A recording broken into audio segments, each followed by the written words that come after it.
South India shopping mall, the wedding మంత్ర, సరికొత్త wedding collection, south India shopping mall.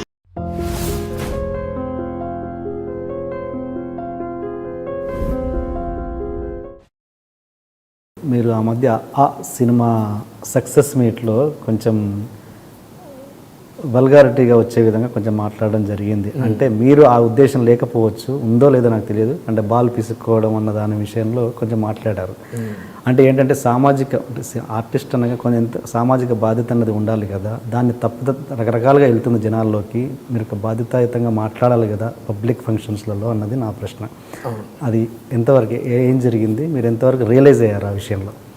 నిజం sir, బాగా realise అయ్యాను. అప్పుడు అలా మాట్లాడటం 100% నాదే తప్పు. వాడిన పదం చాలా రాంగ్. అంటే నేను ఇప్పుడు ఏది చెప్పినా కానీ కవర్ చేసుకోవడానికి చెప్పినట్టు అవుద్ది. ఆ బాలే కాదు, ఏ బాలన్నా పిసుకోవచ్చు అనేది తీసుకునే విధానం రాంగ్. అంటే సినిమాలో వాడిన గ్రీన్ నవ్వు బాలే కాదు, మన దగ్గరలో ఉన్న ఏ బాలన్న ఉద్దేశం నాది. అది ఇంకో రాంగ్ కంటెంట్ వెళ్ళింది. తప్పులేదు, నేను పేర్లు చెప్పకపోవటం కూడా నాది రాంగ్. ఎవరి గురించి ఎలా జరిగింది, దేని గురించి నేను అన్నాను అనేది కూడా చెప్పకపోవటం కూడా నా తప్పు. నేను అందరికీ సారీ కూడా చెప్పాను, ఒకసారి మళ్ళీ చెప్తున్నాను, ఆ విషయంలో పూర్తి తప్పు నాది. ఇంకోసారి అలా నాకు కూడా తెలిసి వచ్చింది, ఇలా మాట్లాడాలి, ఇలా మాట్లాడకూడదని. నా వ్యవహారంలో కానీ, నేను మాట్లాడే విధానంలో కానీ మార్పు రావడానికి కారణం కూడా అదొకటి. 100% నాదే తప్పు. ఇంకోసారి అలాంటి తప్పు జరగకుండా చూసుకుంటాను. నా కెరీర్ మొత్తంలో ఏదన్నా ఒక బ్యాడ్ ఉందంటే అది కూడా ఎందుకు ఉండాలనేది మా ఇంట్లో వాళ్ళు చెప్పారు. కొన్ని ఉంటాయిరా పద్ధతి. అవును నిజమే. ఆ మాట్లాడిన తర్వాత ఒక అరగంటకి ప్రోగ్రామ్ అయ్యి కిందకు వచ్చిన తర్వాత ఒక విలేకరు అడిగాడు, తప్పు కదన్నా ఇలా అంటాం, తప్పే ఉందన్నా, ఇలా జరిగింది కదంటే అప్పుడు నువ్వు వాళ్ళ పేరు చెప్పాలి కదా అంటే అప్పుడు ఆలోచించి కరెక్ట్, మనం ఒకటి ఊహించుకొని అనుకోవటం తప్పు. క్లారిటీ ఉండాలి. నాకు సంబంధం లేని విషయాన్ని నేను భుజాన్ని వేసుకొని నేను పెయిన్ ఫీల్ అయిపోయి ఏదో ఒక మంచిదానికి తప్పు జరుగుతుంది, దాన్నే ఎత్తి చూపెడుతున్నారు అనేదాన్ని ఆవేశపడిపోయి చేయటం. చెప్తారుగా, ఇలా చూపించినప్పుడు ఈ మూడు మనకే చూపిస్తాయి అనేది నిజం. సో అది ఇంట్రెస్ట్గా చెప్పింది కాదు, వాంటెడ్లీ చెప్పినదే కాదు, మీరు అనుకున్న పాపం నా వల్ల ఒకళ్ళు రాశారు, నా వల్ల త్రివిక్రమ్ గారి దగ్గరుండి అలా చెప్పించారు, అందుకే ఆయన నవ్వుతున్నాడు అన్న. నిజంగా నా వల్ల అతనికి అంత బ్యాడ్ పేరు, ఆయన గురించి అలా అనుకోవటం కూడా తప్పు. నేను త్రివిక్రమ్ గారికి కూడా సారీ చెప్తున్నాను, సారీ సార్, నా వల్ల మీరు మాట్లాడారు. మళ్ళీ ఒక మంచి జోక్ చెప్పండి, ఏదైనా ఫ్రెష్ జోక్ ఆ మూడ్లోంచి బయటకు వచ్చి. లేదు, మూడే ఉందండి. సరదాగా జోక్స్ అంటే చెప్పుకుంటూనే ఉంటాం. ఎక్కువ చాలాసార్లు చెప్పేసిన జోకే ఇది, కానీ నాకు జోక్ అని చెప్పండి కానీ ఫస్ట్ ఇదే గుర్తొస్తుంది. అది జింజల్ గారు చెప్పిన జోకు. ఒకడు కిరాణా షాప్కి వెళ్ళి టమాటాలు కేజీ ఎంత బాబు అన్నాడు. 30 రూపాయలు. అబ్బో 5 కేజీలు తీసుకుంటాను, ఏమైనా తగ్గుద్దా అంటే 6 కేజీ తగ్గుద్ది అన్నాడు.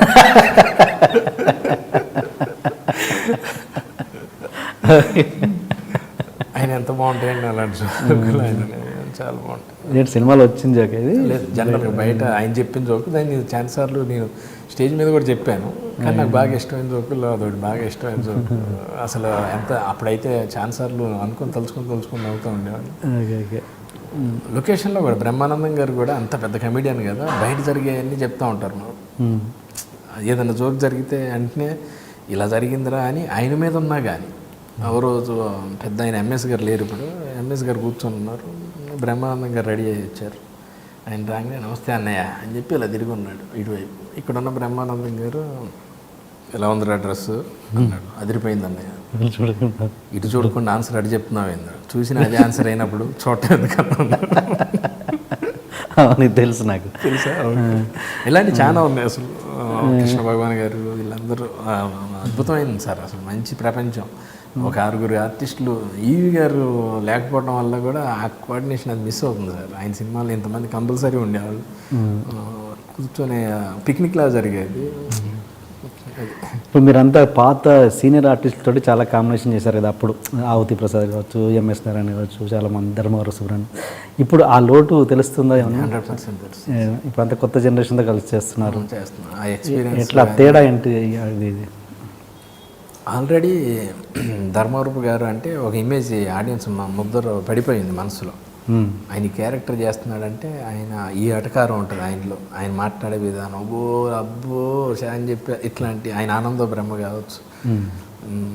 సార్ మంచి విషయం గుర్తొచ్చింది, ఆనందో బ్రహ్మ అంటే గుర్తొచ్చింది. ఏంటంటే ఒకసారి ధర్మవరపు గారు ఈటీవీకి జోక్స్ చేసిస్తున్నారు. ఈటీవీ అనగానే నేను చెప్పాను, సార్ ఒక జోక్ చెప్తాను సార్ అని. చెప్పండి అన్నారు. ఇద్దరు దొంగలు వచ్చి సుబ్బారావు అని బోర్డు ఏదో ఉంటుంది, డోర్ కొడితే ఆవిడ ఓపెన్ చేస్తుంది. సుబ్బారావు గారు ఉన్నారంటే లేడంటే లేడా, మరి రమ్మన్నాడే అనగానే డే గీ అంటున్నారంటే ఆయన ఫ్రెండ్స్ ఏమో అని రండి కూర్చోండి, మంచినీళ్ళు తాగుతారా టీ తాగుతారంటే కాఫీ తాగుతామండి, బాగా స్ట్రాంగ్గా పెట్టండి. వాడు చెప్పాడు 2-3 సార్లు మా ఆవిడ కాఫీ బాగా పెట్టుద్దిరా అని అన్నారంటే ఏదో చెప్పుంటాడులే. ఆవిడ వెళ్ళి కాఫీ పెడతామంటే వీళ్ళు టకాటకా సంచులు తీసి దొరికిన సామాన్ అంతా వేస్తా భుజాన్ని వేసుకొని వెళ్ళిపోతుంటే ఈ టీవీ మీ టీవీ అని వస్తుంది. అవునరే అని చెప్పి టీవీ కూడా వేసుకొని వెళ్ళిపోతాం. బాగా ఏం చేసి చాలా బాగుందయ్యా నేను పెట్టుకుంటున్నాను అన్నయ్య, నాకు వేషం ఇస్తాడు అనుకోండి. ఆయన ఆనందం చేశారు. ఇది సినిమాలోది కదా, సినిమాలో ఫస్ట్ అక్కడ వచ్చిందా? ఆయన చేసి సినిమాలో రాలేదు. అవునా, ఈ జోక్ చూసినా. అది యాక్చువల్గా ఆ జోకు మన ధర్మవరపు గారికి చెప్పడం, ఆయన పెట్టడం.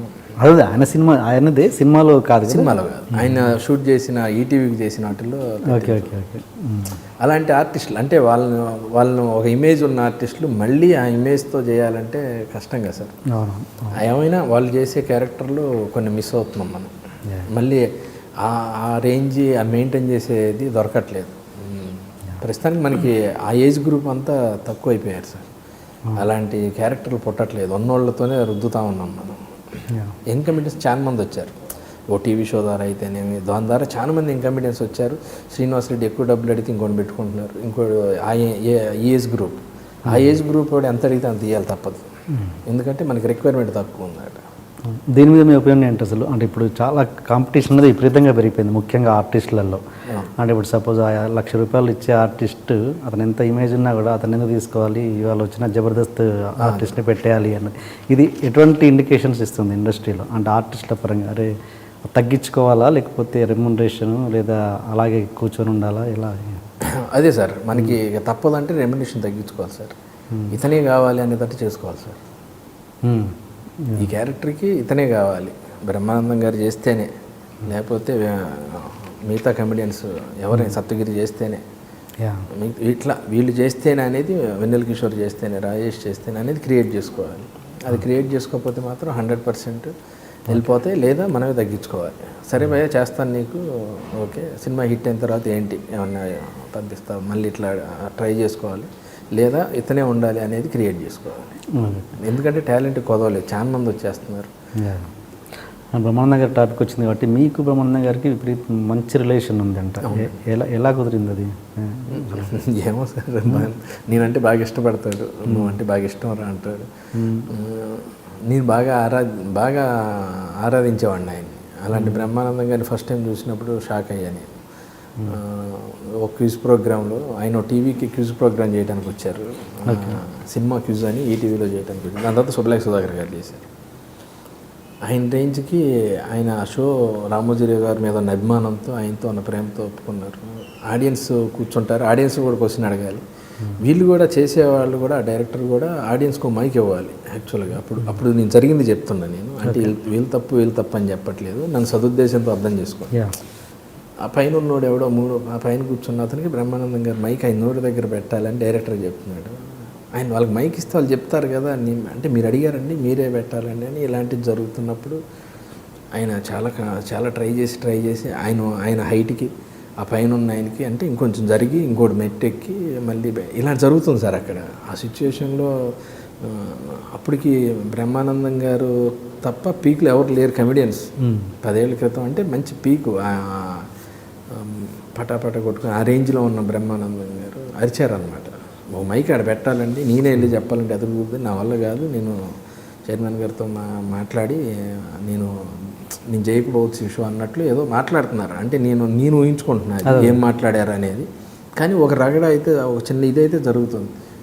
నా దేవుడికి ఎంత కోపం ఉంటుంది, ఇంత నవ్వించి ఆయన్ని ఇంత ఇబ్బంది పెడుతున్నారు వీళ్ళు అని 2 వైపులో కోపం వస్తుంది. దాని తర్వాత మళ్ళీ బ్రహ్మానందం గారు పరిచయం అవడం, ఇద్దరం కలిసి చేయటం, మా కాంబినేషన్లో దరిదాపుగా అన్నీ మంచి కాంబినేషన్ చేసాం. కింగ్ అప్పుడు కానివ్వండి, మిగతా అప్పుడు బాగా బాండింగ్ ఏర్పడింది.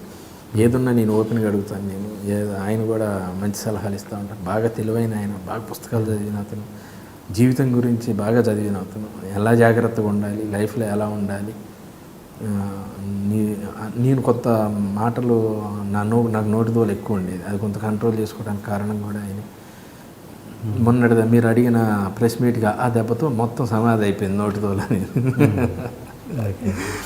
అట్లా మంచి బాండింగ్. ఆయన ఎప్పుడు ఫోన్ చేసినా వెంటనే లిఫ్ట్ చేస్తారు. ఈరోజు జనరల్గా మొన్న 23వ తారీఖు ప్రీమియర్ జరుగుతున్నప్పుడు మార్నింగ్ ఆల్ ది బెస్ట్, నీకు అంత మంచి జరుగుద్దిరా అని చెప్పి, నువ్వు గ్యారెంటీ హిట్ పడతావు, మనందరం కలిసి రిలీజ్ తర్వాత షో చూద్దాం కమెడియన్స్ అందరం కలిసి అన్నారు. సరే గురుగారు అని చెప్పాను. గురుగారు అని పిలుస్తాను. నన్ను నాకు కొడుకురా అంటూ ఉంటారు. మంచి రిలేషన్.